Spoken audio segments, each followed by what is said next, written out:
Hello and welcome to the latest edition of the Blood Red podcast with me, Matt Addison.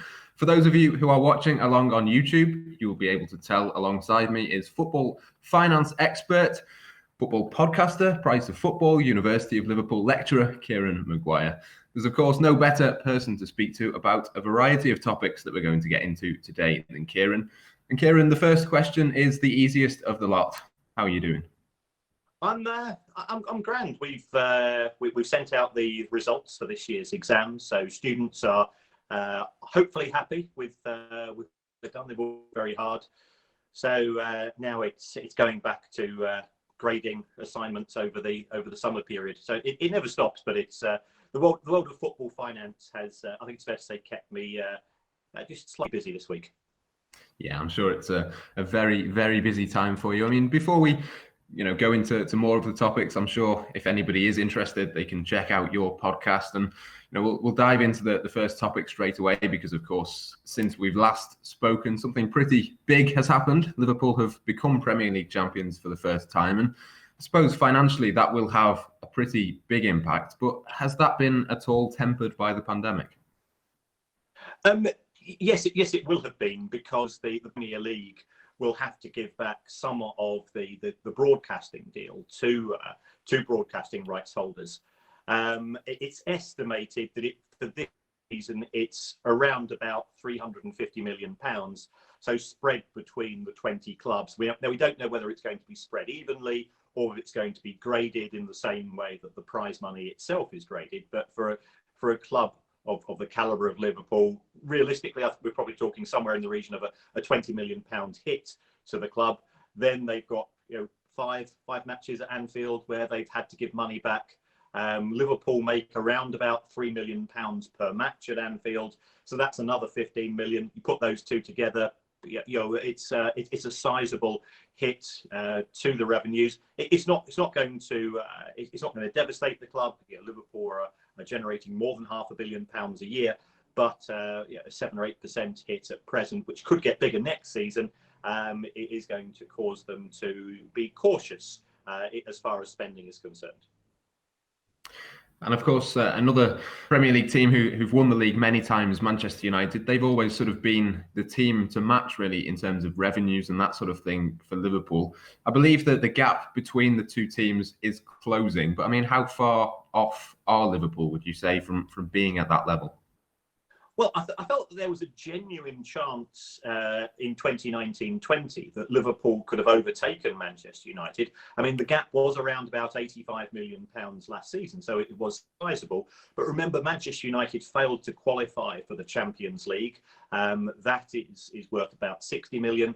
And Liverpool's accounts are dated the 31st of May each year. So, of course, since the 31st of May 2019, they've won the Champions League, they've won the Premier League, they've won the FIFA World Super Cup. So they had all of those additional monies coming in, plus the success from merchandise sales and bonuses from sponsors. So they were in a genuine chance of overtaking Manchester United for the first time in a very long time in the history of the Premier League. So I think it's a real shame for Liverpool, because Sir Alex Ferguson is famous for wanting to knock Liverpool off a perch in terms of titles won. I think Liverpool fans would have enjoyed knocking Manchester United off the particular perch in being the club which generates the most income within the Premier League as well. And with the pandemic, I'm not convinced now that they'll manage that. But would you say that they're still on track to that? So it will be a delay. I mean, obviously, Manchester United seem to be getting back to not where they were, but certainly they're on the right path in terms of their first team squad and the direction they're going in. I mean, Liverpool, I suppose, are still on track to overtake them, but maybe just not this year. Possibly. I mean, a lot will depend upon who finishes fourth in the Premier League this season. The way that UEFA distribute money is that 80% goes to clubs competing in the Champions League and 20% to clubs in the Europa League. So that has a big hit. But also, under Manchester United's contract with Adidas, if Manchester United fail to qualify for the Champions League for 2 consecutive seasons, Adidas reduced their sponsorship or their kit manufacturing commitments by £25 million a year. So if United get into 4th place, and I think that match on the final day of the season, Leicester versus Manchester United, is going to be a big match from a spreadsheet point of view, and ultimately from a footballing point of view, it is important as well because they want to qualify for Champions League. But it could make the difference between Liverpool taking that particular crown, and it's an insignificant one in the minor scheme of things. But we all like bragging rights over Manchester United in whatever shape or form we can get. Then I think that's going to be the critical issue. And the other Manchester club, Manchester City, of course, they're in the news a fair bit at the moment, and not just for their goal-scoring form. Of course, they've been let off FP misdemeanors, if you like, obviously been to the Court of Arbitration for Sport. First of all, what does that decision mean specifically for Liverpool going forward? I mean, can City now effectively spend what they want to this summer? No, it doesn't. I think City are in a position to spend more money than Liverpool because of the nature of the ownership model. We've seen with Chelsea, that they signed Timo Werner, they signed that guy from Ajax as well. Chelsea already spent about 80 or 90 million because instead of having to go to a board of directors, Frank Lampard just phones up or WhatsApps Roman Abramovich and says, I want to sign a player for 60, 70 million. And Roman, in inscrutable way, says yes or no accordingly. Liverpool have a much broader mandate because the owners clearly have American sports franchises and other companies in which they're involved with as well. So therefore, they've got to bear in mind the whole of the mothership and their financial commitments. In respect of City, I don't think that there was any desire for them to spend huge sums of money. And if you take a look over the last season or two, while City are clearly at the top table when it comes to spending money, Manchester United have outspent them. City wanted to sign Alexis Sanchez, and United bid them in terms of wages. It was exactly the same with Harry Maguire. So City are in a strong position, but they won't be able to spend willy-nilly simply because financial fair play does still exist. And these particular charges against Manchester City actually go back to around about 2013.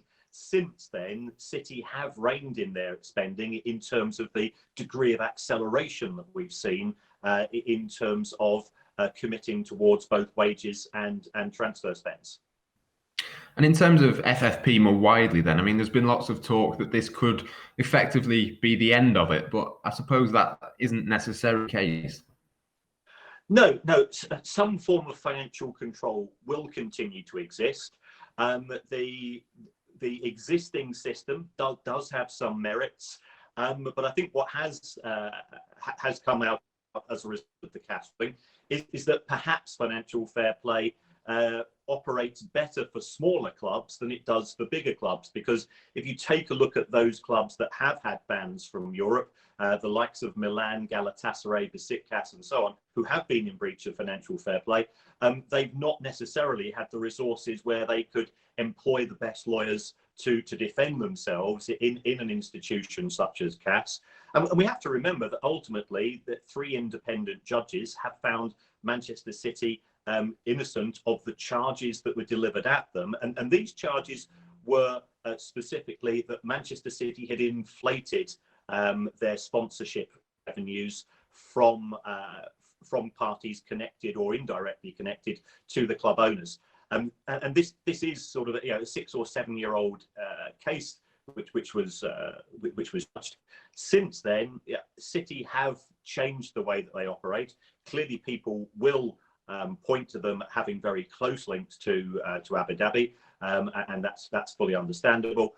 But the level of expenditure or the level of finance which is coming from Abu Dhabi has diminished as City have started to win trophies and have increased their own revenues because they themselves have become more of a global club. But I think we have to be honest here, not to the same extent as Liverpool or Manchester United, because they don't have that same history and heritage in terms of success in Europe.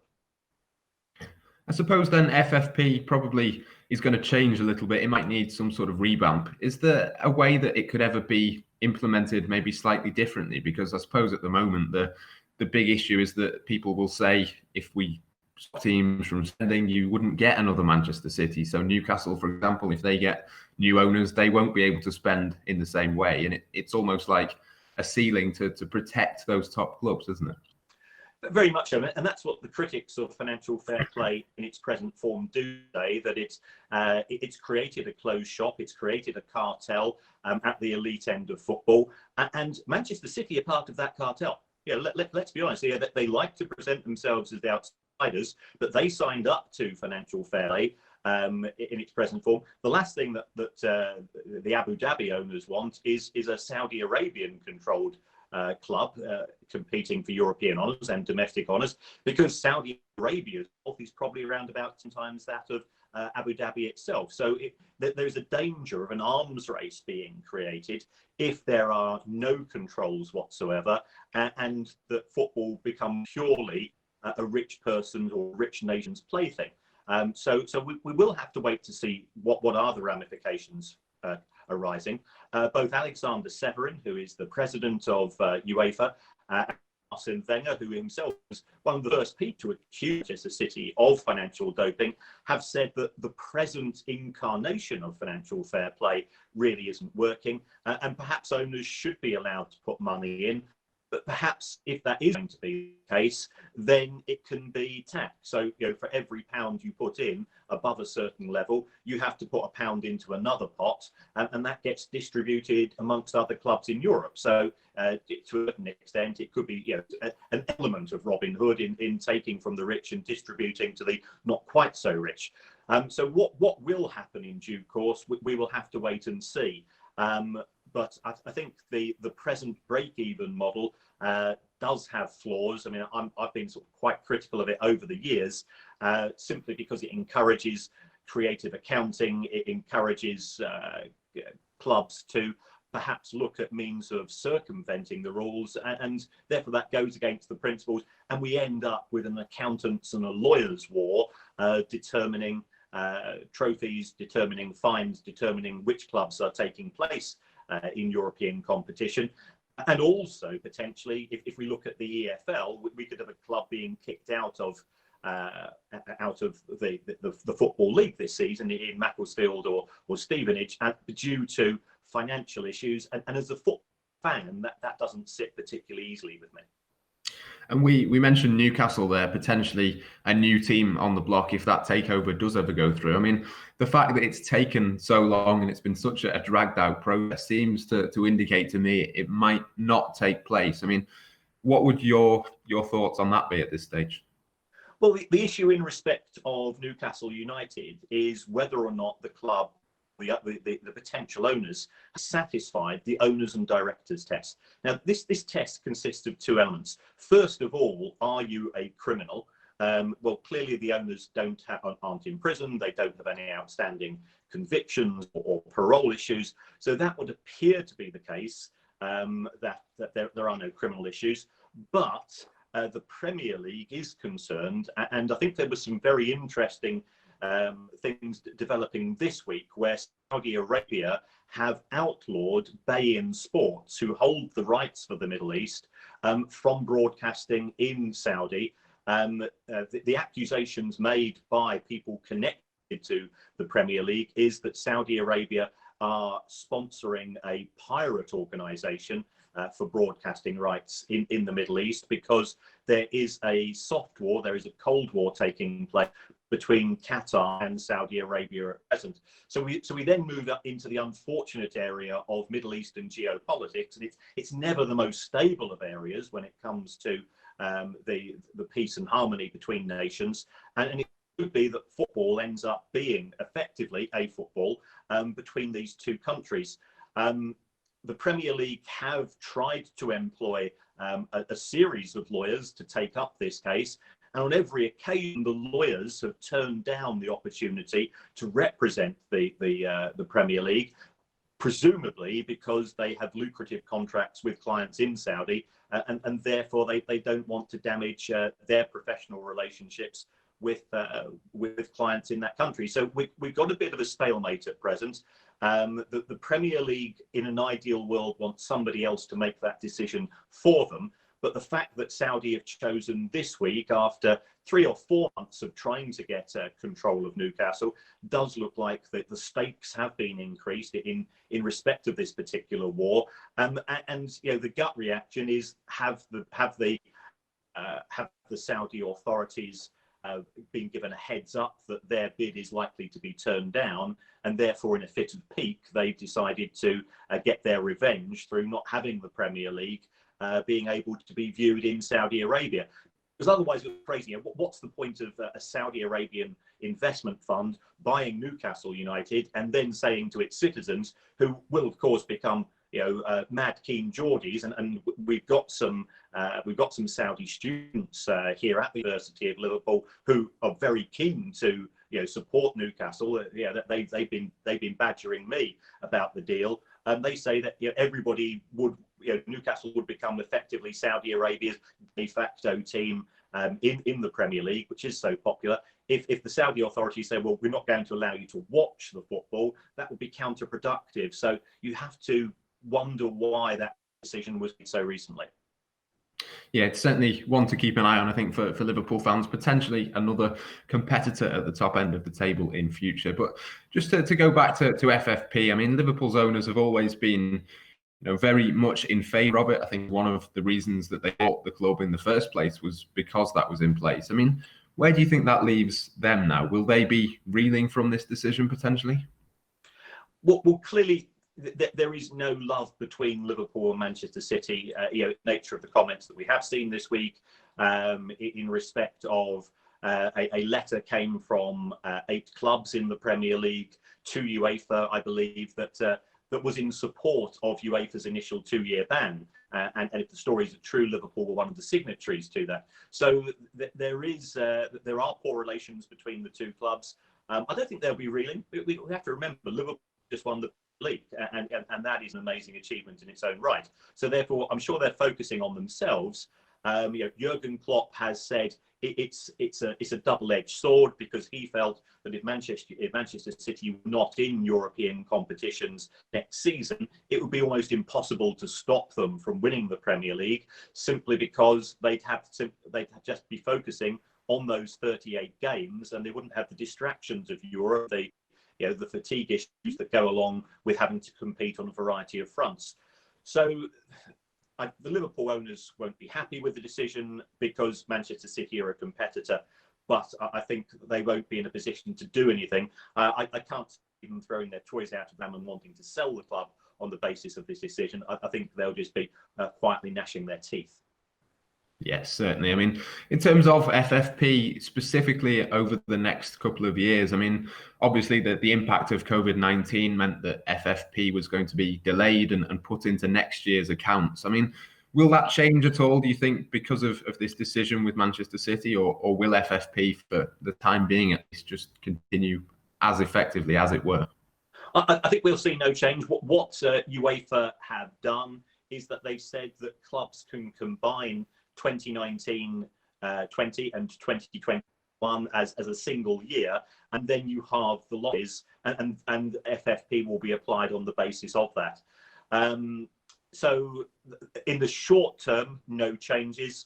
I think that the people involved at UEFA, and there's some very talented people, they will go back to the drawing board, and the choices that they have is maintain, amend, or scrap financial fair play. Ultimately, we have to decide what is the purpose of financial fair play, because if the purpose is to reduce debt, then that's never going to apply to clubs such as Manchester City or PSG, because the owners the club have any debt. The owners have put money in literally as gifts to the club in the form of the equity injections historically.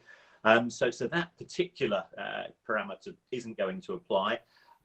If we're going to try to have it on a profit based, then the same criticisms that are levelled at present, that financial fair play is a means of creating a glass ceiling for for those ambitious clubs, such as Everton, have to also need to be taken into consideration, because Mr. Mashiri and his friend Mr. Usmanov, they are keen to make Everton more competitive. Newcastle as well. So we will have to wait and see. But until you work out what financial fair play is there for, you really can't have a set of rules that are going to be universally acceptable. Jurgen Klopp made some comments in the aftermath of the Manchester City decision and sort of hinted that he thought a European League might be on the way, given what the decision was. I mean, I wonder what your thoughts are on that. I mean, are we a step closer to that because of FFP and that sort of thing, or maybe was that Jurgen Klopp being a little bit dramatic? I think the European Super League as such won't arrive, partly due to the fact that if you talk to Liverpool fans, which club do they want to beat most of all each season? Well, that's Manchester United. And there's no guarantee that Manchester United would be in this Super League. Liverpool would like to be beating Leeds. Liverpool will be liking to beating Everton. You know, these are the main rivalries. Yes, it's fantastic to beat Real Madrid, Barcelona, Bayern Munich, PSG, and so on, but those are not rivalries. And football, I think, certainly in England, is very much a rivalry-based sport. So it's more likely that we will have an expanded form of Champions League, and the big year that we're looking at is 2024-25, when the present incarnation of the Champions League is due for revamp. The most recent suggestions would be that in the Champions League, clubs would be guaranteed 12 games instead of 6. There would be automatic places in the Champions League for anybody that finished in the top 2/3 of two divisions. I think 2 divisions of 16. So therefore, the top 12 would automatically re-qualify for the following season.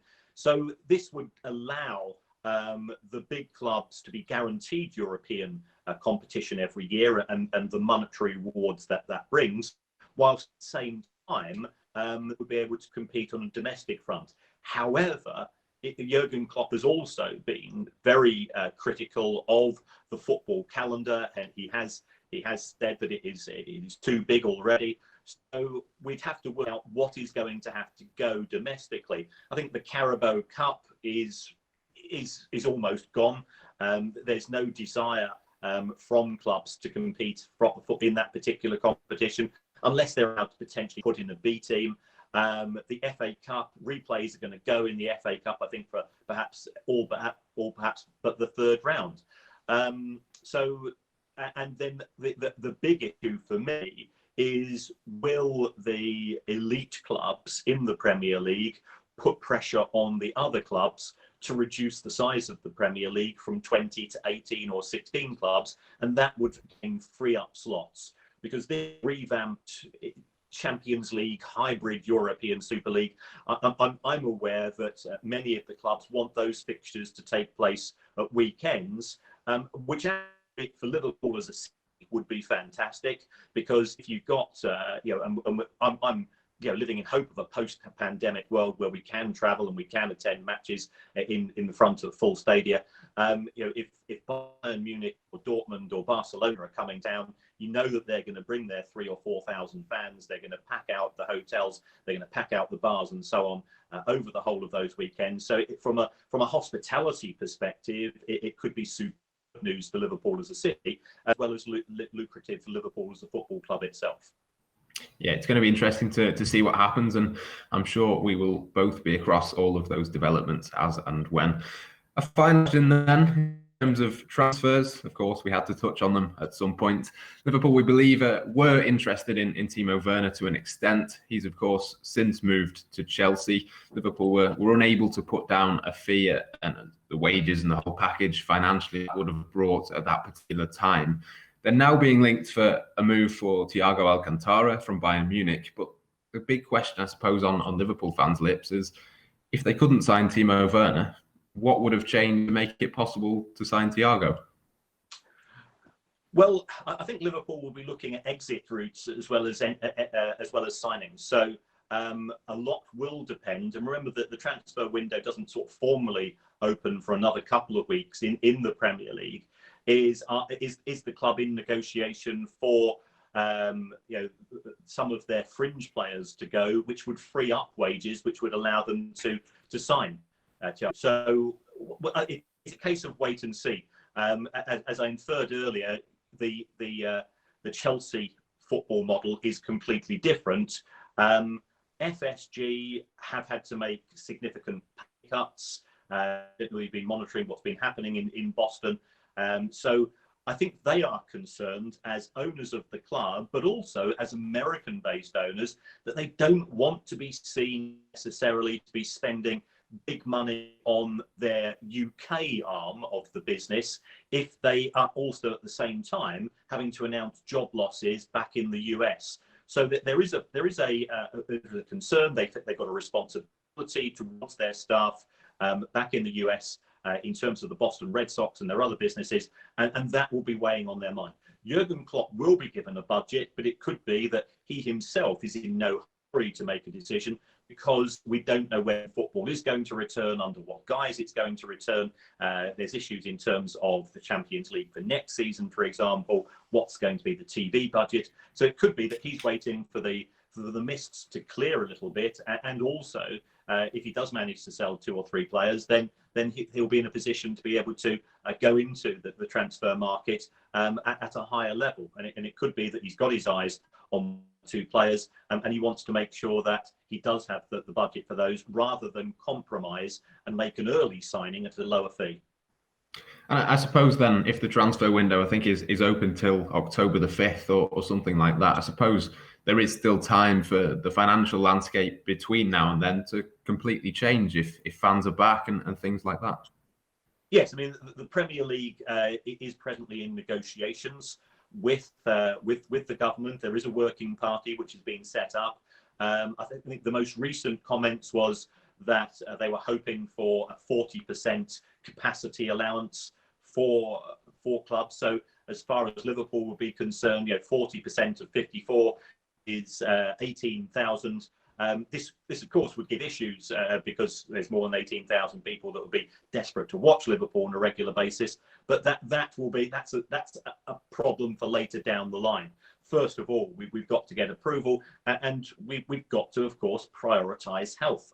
Football is a sideshow. There are people still dying. There are people still on the front line putting their lives out there for our benefits. And football must remember exactly where its place is in society. Yeah, we will certainly see what happens. I'm sure Liverpool fans would like to see Thiago at Anfield. And if that is indeed any more likely at any stage than it is now, we will, of course, keep you updated across the Liverpool Echo and Blood Red as soon as any developments take place. For now, though, that's all we've got time for on the latest edition of the Blood Red podcast. Thank you very much to Kieran for joining me, and you for watching at home too. Don't forget to like and subscribe. But until next time, from myself and from Kieran, it's goodbye for now. Cheerio.